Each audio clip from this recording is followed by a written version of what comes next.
I'm actually quite shocked over the last, few weeks, especially. I've been talking with a lot of people, and it's like, the SBR comes up, they don't even know. Like, I'm like, hey, do you got to understand the United States government is figuring out how to become the Bitcoin superpower of the world. An executive order was just signed into effect.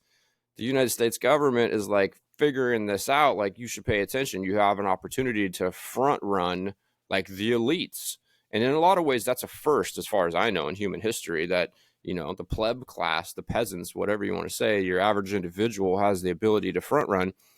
But I think, like, when Jamie Dimon, as an example, when he was on CNBC, what was it, a year or two ago, and he's like, oh, well, I don't know, maybe Satoshi could come back and just double the supply. I'm thinking, this guy is fucking lying right now. He is the CEO of JP Morgan Chase. Do you think he doesn't know how to pronounce Satoshi's name? Yeah, he does. And apparently he's famous for waking up every morning and reading an hour or two. Like, he knows Bitcoin, because of the way that the network is designed, the supply is not going to double. So I feel like that was like FUD, straight up FUD, so that they could, kind of push the people away, kind of create this illusion that there's all this confusion and whatever, and prevent people from, basically buying Bitcoin and pumping the price. So I think we're going to be in for more of that. I think that things are becoming much more clear at the same time that they're becoming much more murky. It's like the best of times, it's also the worst of times. So I guess it's just kind of, it's like an awakening. There's a mass awakening, but not everybody's going to be a part of that, And also on that note, though, I really did shift over the last, like, I don't know, year and a half, my concern around other people missing out on this opportunity. Like the no coiners, you would say. Bitcoin is making their life better, even if they don't have Bitcoin. The fact that people are buying Bitcoin instead of houses is good for people that want houses, right? So that demonetization is taking place. The Jeff Booth quote comes to mind: where you have abundance in money, you create scarcity in everything else. Where you have scarcity in money, you create abundance in everything else. If the money is the hardest thing in the marketplace, then the incentive is to hoard that. And if the money is really shitty and it's being debased, especially if it's being debased at a hyper rate, like in places like Venezuela, Zimbabwe, whatever, then you get out of the money immediately and into other things. And you want to get into other things that have demand on them, which creates the value. Now you're hoarding things that people need. I think we talked about this in our last podcast, like the fact that I live in a rental and I don't own a home or own multiple homes where I live means that people who want a house where I am at, there's less competition in the marketplace over those houses. And so I think Bitcoin is making everybody's life better, whether they have Bitcoin or not. Now, there is obviously a huge opportunity here at hand because we're going through this paradigm shift, and this great demonetization and all this monetary energy is going to flow into Bitcoin. The $900 trillion in assets in the world is eventually going to be valued in Bitcoin. And it's my understanding that like half of that is just store of value, right? And so there's so much upside for this. It's absolutely incredible. And so there's obviously huge opportunity, and people will get Bitcoin at the price that they deserve it. They'll come into Bitcoin when they're ready for Bitcoin. But I've like stopped being concerned, if that makes sense. Like, I'm like, okay, like I've softened my approach towards orange pilling people. And actually, I find that the most effective way in my personal experience to orange pill people is just to be really fucking happy. People are like, dang, dude, especially here in Humboldt County where I live, the cannabis industry is really struggling. And that's just as, that's part of this increase in supply, where in cannabis you had this large margin because there was more demand than there was supply. But now that supply is satiating the demand, right? So that large margin was an incentive for other people to come into the industry and produce cannabis. And so as the margin is descending, the business is becoming less profitable. The producers are really struggling, and the morale is really suffering. Like where I live, like economically, it's not good, right? And so over the last year and a half, 2 years, like I've really been quite excited about life. And a lot of people are just like, what are you doing? Why are you so fucking happy? And it's like, well, Bitcoin, and like, then that actually makes them think more than if I try to explain the the properties of Bitcoin, the fundamentals, the other assets, blah, blah, blah. It's like that seems to be the thing that cracks the shell, or to like, it's like the thing that gets in and is like, makes somebody more receptive to what I have to say.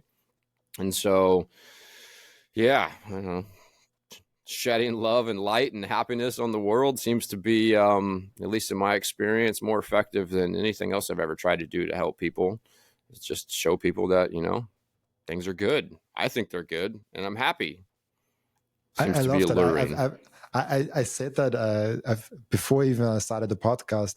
The best way of orange pilling people is to live your best life and tell people that you are into Bitcoin. Like if you just if you just do those two things and you are a happy, fulfilled person, a family person, someone that gives to their community, whatever makes you happy and fulfilled. If you do that, and you're into Bitcoin and tell people that you're into Bitcoin, they make that logical assumption. Oh, like I know 10 Bitcoiners and I know 200 people. Those 10 Bitcoiners are on average extremely happy and fulfilled. Those 200 people that I also know are on average actually quite sad. So people are not stupid. Mm-hmm. So, I mean, Steve Jobs was brilliant in that marketing. Say exactly what like an iPhone or iPad or an iPod brings. He told you what you needed to know. It makes your life better. And in that way, I think Bitcoin also will come where people just see like, oh, I have financial troubles. Mm-hmm. Bitcoin might help. Because I've seen it with my uncle, I've seen it with my son, I've seen it with my mother-in-law. they all adopted Bitcoin and their life just improved. And that's how I think we actually orange pill masses. Also, it's important to educate. Also, it's important to write books. Also, it's important to do all the other things that we're doing. But living your best life and telling people about Bitcoin, I think that's just the secret formula to mass adoption. Yeah. And, you know, I have a question for you, being somebody who's interviewed so many Bitcoiners. What's your biggest concern about the you know, potential issue or pitfalls moving forward? You know, like you must have some sort of concern in the way that this plays out. There's a lot of different concerns. I think the biggest one that's ocean tackling right now, I think is really interesting and really important, that we don't get a problem with mining pools that are centralized with 5 mining pools that basically can call each other and say, hey, that's a small list we're having and we don't letting those transactions through. It won't kill Bitcoin, but it is something that's worth noting. And I like what Ocean is doing. I like the solo mining and BitX movement a lot. And as Bobanet says, we need a lot of rabbits, meaning smaller miners, solo miners. We need a lot of horses. I think he calls them horses. I'm not sure. The middle big kind of miners that have some, I don't know, 10, 20 machines running in some container maybe. And then we also need does he call it elephants? I think the big ones, the marathons of the world and the really big miners. So mining is something where I'm like, we need more of that. I also, and I actually asked that Jeff Proven, and I'm still not, we need more full node operators. I think, I think we are not yet at a point where, yeah, it's fine. Like you don't have to run it. I think the incentives in the end of the day will shake up to be really good and people will run their own full node. I just hope that we don't become complacent and focus too much on number go up technology. And like I have this Bitcoin wallet, the number is going up, I can afford life, I can chill on the pool. And then there's the moment we become complacent and don't do our homework and fight on Twitter like toxic maxis, I think that's the moment where we should get concerned that maybe we've lost the plot a little bit. So that's I don't see that at all, but that would be something I would be concerned about. Yeah. So you're saying that like by having the small mining operations, if let's say hypothetically the 5 largest mining conglomerates collude together and they start censoring transactions, and those small miners will process those transactions, the node operators will validate the authenticity or the validity of that transaction, the honesty or whatever, and that keeps the network decentralized and secure. Absolutely. We need as many people involved that care about the security. There are many people that care about number graph technology, but we need even more people that care about the freedom graph technology, the security of it, the decentralized aspect of it. We need also a lot of people that care about how we scale it. We have a really nice base layer. How is Lightning working out? How is Liquid working out? How is all those layer twos and layer threes and all those things together? I think we might be we could do a better job in doing that ecosystem, but it's also really early with medium of exchange. And I personally get paid in Bitcoin, and I pay in Bitcoin for post-production members. So actually a bigger and bigger cash flow of my business is just purely in Bitcoin and just over Bitcoin wallets, and never touches fiat at all, which is really cool. This Totally. is, if you get to the point where you get paid for something in Bitcoin and then pay someone else with the same Bitcoin, basically, you're like, that's magic. Totally. You really experience that magic internet money aspect of it. So that's something I love. And I just recently paid someone, I think it was it $800, 800 euros. And I paid 70 cents for that transaction. So it's also a good time to do transactions and consolidate UTXOs and stuff like that. And it's actually something, a question I had for you, because I'm concerned about that a little bit, and I was wondering, with all that ETFs and strategic Bitcoin reserve and a lot of institutional investors with MicroStrategy and other really big ones coming in, they are really bullish on Bitcoin, and the price is actually going up. And when you see at the same time the Google trends for Bitcoin, we are like at 7% of what we were at 2017. I talked with Danny from Coin Corner, and he said the retail bull market hasn't even started. If he looks at the numbers, and they have been around for 11 years or something like that, so they have collected from Bitcoin exchange standpoint 11 years of data, and he said retail never really went in a bull market. It's mostly driven the price by institutional buyers. So I'm a little bit concerned that we are losing the cypherpunk vision, and we might get distracted a little bit. I don't see it right now, but I think if we, I will just stop at that and ask you, like, what's your thoughts on that? Well, I think that due to the economic conditions that we're in, I think retail has been kind of exhausted. I think there's low liquidity. I think that the Cantillon class, the Cantillionaires, the people, the asset owning class, they're the ones who have the ability to spin up the capital, the liquidity to buy Bitcoin right now. I do think that, like, this quantitative tightening and the issues that we've had, post COVID, they're going to need to change. Like, the big print is coming. Like, the system has to continue to debase and at an exponential rate. And so as that liquidity gets injected in the marketplace, it's going to go to the property owning class, but then they're going to spend it into the economy. And then as the velocity of money increases, the liquidity increases, I think a lot of it's going to find its way into Bitcoin. I think that rate is going to increase. The amount of money that goes into Bitcoin over time is going to increase. But I do think that your average individual doesn't have a lot of extra savings right now, or the ability to earn extra savings. One of the things that I do think about that I believe to be somewhat profound is Bitcoin got to where it's at today from the peasants, the cypherpunks, just the plebs, the normal individuals. Like, the real big money in the world is just starting to get in. And so I think that the upside is huge, and we need that. As concerning as it is, we need that. And going back to what we were just talking about with the mining, and let's say that you have, the mining becomes a little bit centralized.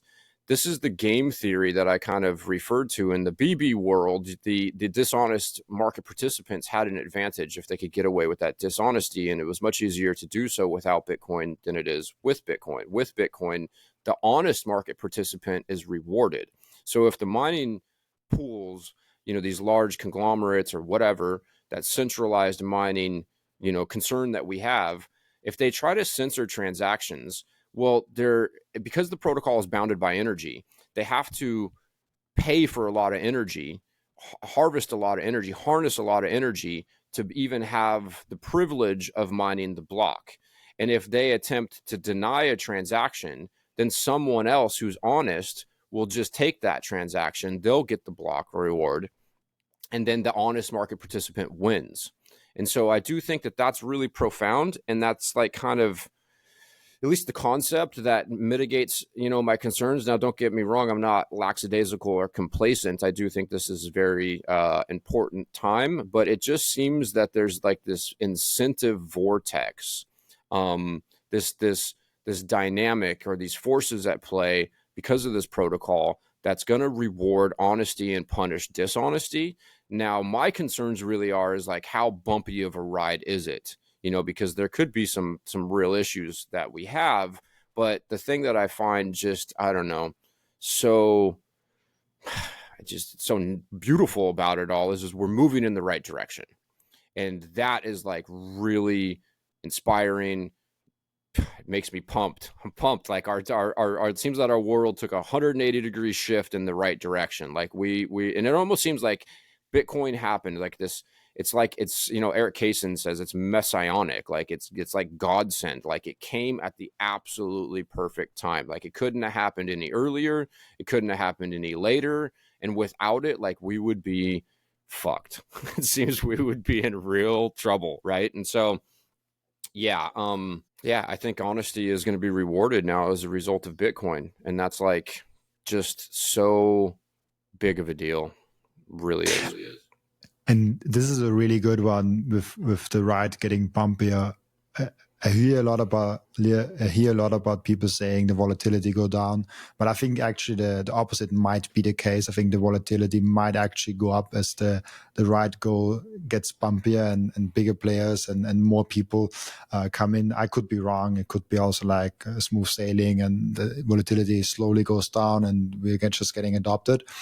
I always refer to the time where the Deutschmark hyperinflated and you see the price of gold rising up massively in the Deutschmark, and then you see overlaid on the graph the monthly change of it in measured in gold, and it was just such a zigzag, but the price went really quickly up. If that happens and the old system collapses completely, and I hope we have a smooth outsailing of the fiat system and more coming just to the Bitcoin system, but it could also go the other way if we having a massive crash of the fiat system and we're moving a little bit faster but a little bit bumpier to the Bitcoin system. That's something to look forward. I think it will be a crazy time ahead for Bitcoiners. Yeah, well, with our Keynesian economic model, this inflationary debt-based monetary system, the system has to continue to debase, and it has to continue to debase at a faster rate.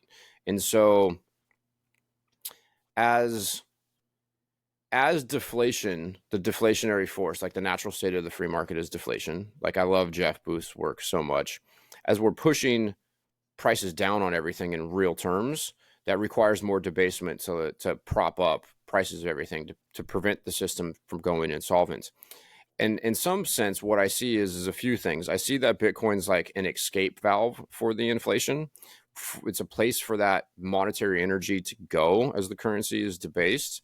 And if Bitcoin's price goes, let's say we woke up tomorrow and it's $10 million a coin, I don't think that hurts anybody, but if they double, triple, quadruple the currency supply, and then housing goes up 4x as a result of that over a short period of time, like people are going to be homeless. But if the Bitcoin price rips, like that I don't know if that causes really any problems for anybody. Maybe some financial institutions have some issues. Maybe it exposes some I'm not quite sure about that, but I think it's like an escape valve for the debasement. Another thing that I think a lot about, and I don't know that I'm right or not, but it seems that like we decoupled from gold. the amount of monetary units in the system relative to the underlying asset on reserve increased to the point where it completely detached in 1971. We all know that. But it seems in some sense like we could reattach to a Bitcoin standard. I believe that we're going to see, FDIC insured financial institutions are going to start lending you fiat against your Bitcoin. And in order to get that liquidity in fiat terms, or to get those dollars, euros, whatever it is, you're going to have to post Bitcoin as collateral. Well, that means that Bitcoin is going to hit the balance sheet of the financial institutions. And if I look at the debt in the world and the assets that collateralize the debt, the supply of those assets is increasing. They're being debased. It's being diluted. And the faster we do so, that's deflationary. That means that we need more inflation in the monetary system, more debasement to keep the system solvent. Now, as Bitcoin becomes part of the asset basket that collateralizes the debt, Bitcoin is the only asset within that basket that's thermodynamically sound. So that unless the financial institutions that have Bitcoin on the balance sheet that's collateralizing their debt rebalance and sell down the Bitcoin and buy more mortgage-backed securities or equities or whatever they do, treasury bonds or whatever, unless they rebalance, Bitcoin will over time become a larger and larger and larger percentage of the assets basket that collateralizes the debt. Well, if that happens, theoretically, at least the way I see it, the debasement required to keep the system solvent decreases, not increases.